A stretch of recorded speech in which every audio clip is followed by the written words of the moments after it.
Boa tarde a todos, todas. De fazer minha autodescrição aqui. Sou homem, branco, tenho 60 anos de idade, estou sentado aqui, estou com um paletó azul, um terno azul, e com o Ronaldo estou sem gravata. Tá? Time do sem gravata. Time né? do sem gravatas. Tem aqui algumas perguntas, quer dizer, bom, antes de mais nada, obrigado pela tua apresentação, Ronaldo, excelente, é super inspiradora para todos nós, acredito que para todos nós, porque você consegue trazer conhecimento da inteligência artificial, mas também cai na prática, né, no dia a dia, né? Então foi muito legal a tua apresentação. Pessoal, se vocês quiserem mandar pergunta, fiquem à vontade. Deixa eu ver aqui. Umas eu acho até que você já tocou aqui, né, no assunto, né? Mas eu queria explorar um pouquinho com você, Ronaldo, aqui. A IA deve substituir os humanos ou amplificar suas habilidades? Você já falou um pouquinho de substituição, mas elabora um pouquinho mais sobre isso. Com certeza, Zeca. Eu acho que essa é a pergunta que todos nós fazemos, né? O primeiro ponto é o seguinte: hoje isso não está acontecendo. Então você olha para os indicadores, por exemplo, dos Estados Unidos estão em pleno emprego e você tem salários subindo, inclusive. Então os Estados Unidos são hoje de longe o país mais avançado em inteligência artificial. Então você não vê nenhum impacto sobre emprego, tá? Agora, isso vai ficar assim para sempre? Não necessariamente. Hoje a inteligência artificial ela é boa para realizar tarefas. Ela não é boa para substituir um trabalho como um todo. Então, é aquilo que eu falei aqui na apresentação. Você trabalha como advisor, você precisa fazer obrigações fiscais, você precisa fazer um trabalho de comunicação bem feito com seus clientes. Você pode usar a IA para te ajudar nessas tarefas específicas. Então, eu não acho que as pessoas vão perder, neste momento, as suas posições para a inteligência artificial. Você pode perder um emprego para alguém que usa a inteligência artificial melhor que você. Isso é bem possível de acontecer. Ou se você é uma empresa, você pode perder mercado para uma empresa também que está usando a inteligência artificial melhor do que a que você está fazendo na sua empresa. Então, eu acho que assim, tem que se preparar, não é aquilo que eu falei, não pode ficar parado, tem que se capacitar, entender o que a ferramenta faz bem, o que ela não faz bem, o que é muita coisa também, tá? E nesse processo a gente vai conseguir se preparar para eventuais mudanças futuras. Mas hoje, sendo totalmente realista, não tem nenhum sinal de substituição e perda de emprego que apareça em qualquer índice. Brasil também é a mesma coisa, né? O Brasil está com uma taxa de desemprego de 6%, historicamente baixa. Então, não existe esse sinal aparecendo do ponto de vista macroeconômico. Agora, é aquilo que eu falei, não vamos esperar que isso fique assim para sempre, vamos nos preparar. Ótimo, muito bom. Você também já tocou um pouco no assunto, mas acho que seria legal você explorar um pouquinho mais, né? Uma discussão que a gente tem bastante aqui no nosso mercado é como evoluir para uma supervisão, o acompanhamento da conduta dos profissionais, né? Você tocou aqui na questão de ética e assim por diante, né? Como com a inteligência artificial na camada de distribuição de produtos, né? Como é que a gente pode, através da inteligência artificial, acompanhar a inteligência artificial e garantir transparência e também um posicionamento ético? Essa pergunta é excelente, tá, Zeca? Pelo seguinte, a inteligência artificial ela funciona como uma ferramenta que democratiza conhecimentos, tá? Então, por exemplo, eu não tenho formação em contabilidade, mas eu hoje com uma inteligência artificial como GPT, Anthropic, Gemini ou qualquer outra, eu posso pedir para ela interpretar um balanço de uma empresa, interpretar um balancete, pedir para ela para fazer um balancete. Eu posso colocar planilhas de Excel e pedir que ela me passe análise sobre essas planilhas. Então, ela me dá a oportunidade de ter acesso a conhecimentos que antes eu precisava de um profissional do meu lado para ter um mínimo de certeza do que eu estou fazendo. Isso vale também para o direito, para a minha profissão. Hoje, se você precisa de um advogado, a primeira coisa que eu recomendo fazer é conversa antes com o GPT, tá? Não porque você vai substituir o advogado, mas se você vai chegar na conversa com ele muito mais bem informado. Você vai ter uma base sobre o que conversar muito mais segura. Então, isso vale para direito, contabilidade, medicina, programação, engenharia, arquitetura, design, o que você imaginar. E vale também para as tarefas fiscalizatórias. Então, por exemplo, a IA ela é excelente de analisar grandes conjuntos de dados e detectar padrões e discrepâncias com relação a esses padrões. Então, para fins de fiscalização, a IA é fantástica. Assim como ela vai ter um impacto, e já está tendo, em cibersegurança, né? Em cibersegurança hoje, as ferramentas mais avançadas são todas baseadas em inteligência artificial. Por quê? Porque ela detecta um padrão de ataque, mesmo se esse padrão ele não tiver ainda catalogado. Porque hoje a gente depende muito do antivírus, né? E o antivírus ele funciona como uma base de dados. Ele cataloga as ameaças. Então, se você tem uma ameaça, ele olha no banco de dados dele e fala: ó, isso aqui é uma ameaça conhecida, eu vou bloquear esse programa. A inteligência artificial não precisa desse banco de dados. Ela detecta uma ameaça mesmo que ela não esteja catalogada pelo padrão de comportamento dela.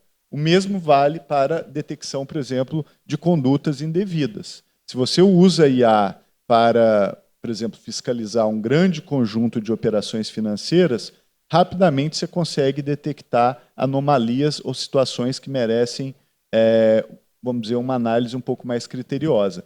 Então, o uso da IA para isso vai ser cada vez mais comum. E a gente vai ver ferramentas de IA sendo usadas também para fiscalização, não só do setor financeiro, tá? Mas de qualquer outra área. Ótimo, muito bom. Acho que eu tenho uma pergunta aqui, da plateia, do Eduardo. Você acredita que no futuro a IA vai tomar melhores decisões que os seres humanos? Ô, Eduardo, pode fazer pergunta fácil também, tá, pessoal? Tá liberado. Porque, assim, é difícil prever, tá? Porque a decisão final, ela envolve também responsabilidade. Não tem como você usar a IA e entregar a decisão só para a IA. Alguém vai ser responsável por aquela decisão. Então, nesse sentido, até por questões legais, você vai ter que ter um humano, que seja ele uma entidade ou uma pessoa, que vai ser responsável pela decisão final. Porque se a gente delega a decisão para a IA e dá alguma coisa errada, não funciona do ponto de vista legal você falar, não, a culpa foi da IA, eu não tenho nada a ver com isso. Esse tipo de defesa ele não é crível, ele não funciona, entendeu?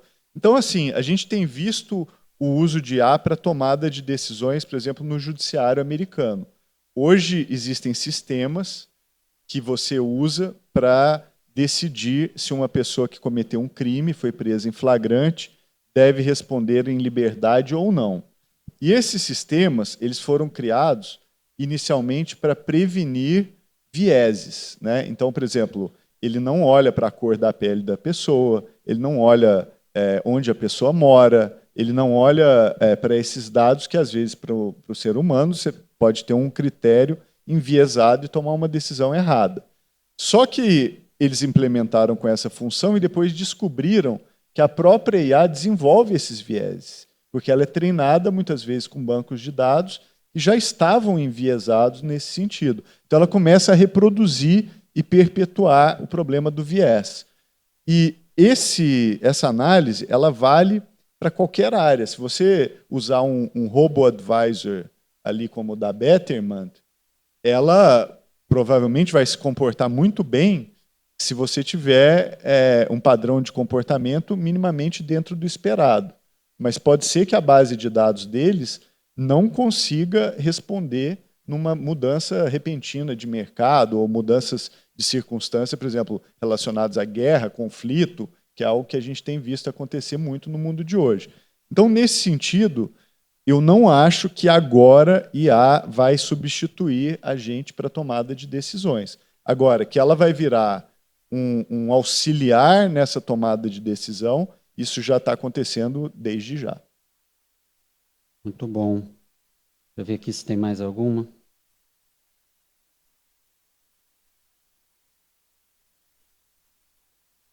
Está entrando aqui. Enquanto isso, fazer uma pergunta que a gente se depara, seja na Ambima, e quem mexe com o mercado de capitais e regulação, a gente sempre se depara com isso quando a gente está tratando de inovação. Qual é a tua opinião, qual é a tua visão em relação aos governos, aos reguladores, normatizarem o uso de IA, vis-à-vis, você está, de uma certa maneira, engessando a inovação ou inibindo que, por exemplo, a IA se alimente de mais informações e cresça e tenha outros usos. Assim, você tem uma visão um pouco sobre esse tema? Acho que Tenho, sim. Eu tô participando muito do debate sobre a regulação de IA no Brasil, né? Eu participei no Brasil da construção do Marco Civil da Internet, que eu acho que é um pilar para o desenvolvimento tecnológico aqui da gente. E agora existe uma lei, um projeto de lei que está sendo analisado no Senado Federal, foi proposto pelo próprio Rodrigo Pacheco, que é o presidente do Senado, e está sendo relatado pelo senador Eduardo Gomes.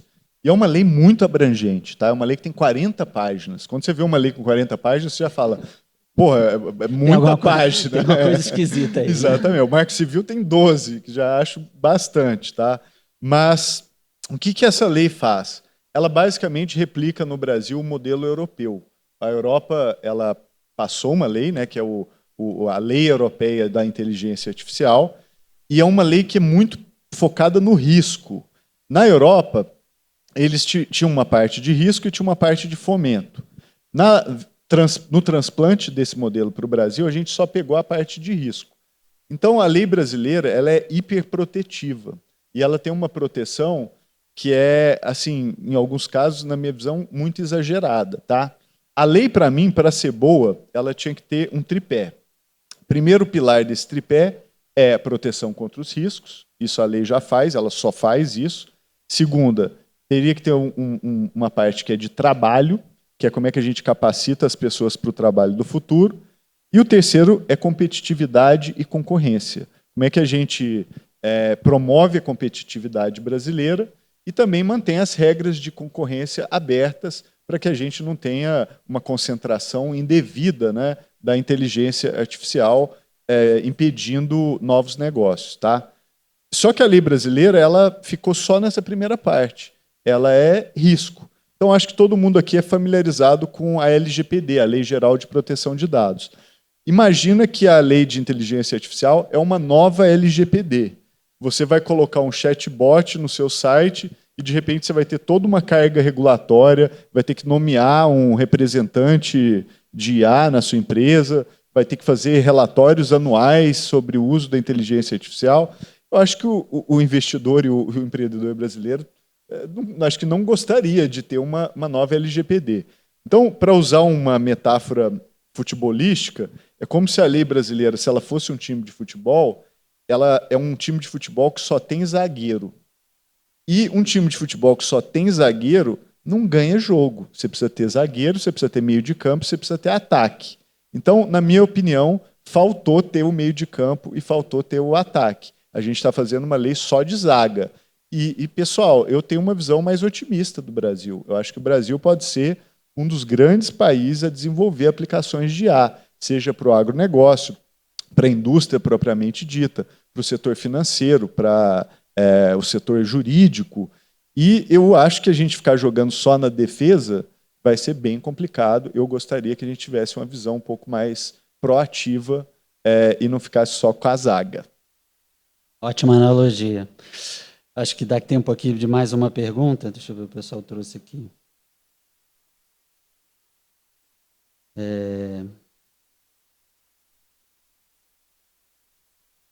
Uma aqui um pouco mais específica. dentre tantas opções para um advisor que atua com clientes pessoa física e usa intensamente Excel e PowerPoint, quais são as ferramentas mais indicadas? Essa é bem a prática mesmo. Super prático. Pessoal, se você trabalha com PowerPoint e Excel, usa o Copilot da Microsoft. O Copilot é poderosíssimo, ele é integrado com o ChatGPT, né? Então ele usa a tecnologia da OpenAI e é mão na roda, tá? Não tem nem o que falar. Agora, de novo, não estou fazendo propaganda para a Microsoft aqui, não. É uma grande empresa, mas tem muito competidor. O Gmail agora está integrando o Gemini, que é a inteligência artificial do Google. Em breve, essa tecnologia vai estar integrada também no Google Docs e na parte de planilha do Google, na parte de apresentação do Google. Então, assim, as opções elas estão se multiplicando, tá? E só para terminar, eu uso muito o IA para ler. Muita gente usa para escrever, né? Eu uso para ler. A gente estava até conversando e eu contei um caso que, assim, esses dias eu precisei ajudar o meu condomínio, o prédio que eu vivo, a redigir a convenção, uma convocação da Assembleia Geral. Aí eu peguei a convenção de condomínio, ela foi escrita na década de 60. Aquele documento de cartório cheio de carimbo, demora 3 horas para ler aquilo. O que eu fiz? Eu botei na inteligência artificial, ela leu a convenção de condomínio na hora, ficou versada na convenção de condomínio. Aí eu perguntei, qual é o prazo mínimo para convocação? 8 dias antes da Assembleia. Qual é o quórum para destituição de síndico? 2/3 dos condôminos. Aí eu falei, ela aprendeu a convenção. Aí eu falei, poderia, por favor, redigir a convocação da convenção de condomínio?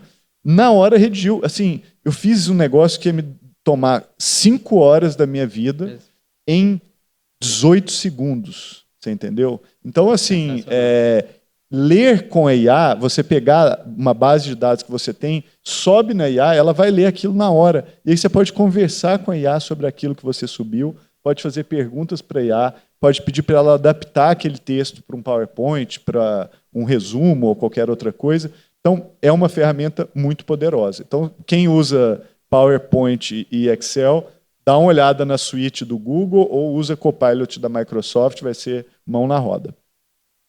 Ronaldo, a gente já estourou o tempo aqui, mas só para terminar, qual é a tua mensagem, vamos dizer, para um profissional do mercado de capitais brasileiro que está se deparando agora com a inteligência artificial como uma ferramenta, ou às vezes até com medo de perder o emprego por causa disso?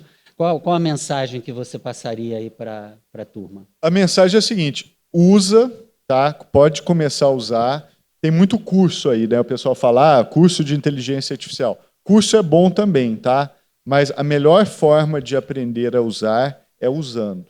Pega o aplicativo do ChatGPT na versão 4, que é gratuita, é uma versão já muito poderosa, e começa a explorar, começa a conversar, porque aí você vai entender 2 coisas muito importantes. A primeira é o que a IA faz bem, e a segunda é o que ela não faz bem, tá? Que é uma habilidade também fundamental, para você saber o que você pode pedir para a IA e o que não vale a pena pedir para a IA, que você vai estar perdendo tempo. E a única forma de você desenvolver isso é usando, entendeu? Então, usar é o melhor jeito de aprender, na minha opinião. Bom, muito obrigado, Ronaldo. Obrigado. Pessoal, obrigado. Obrigado, pessoal. Valeu.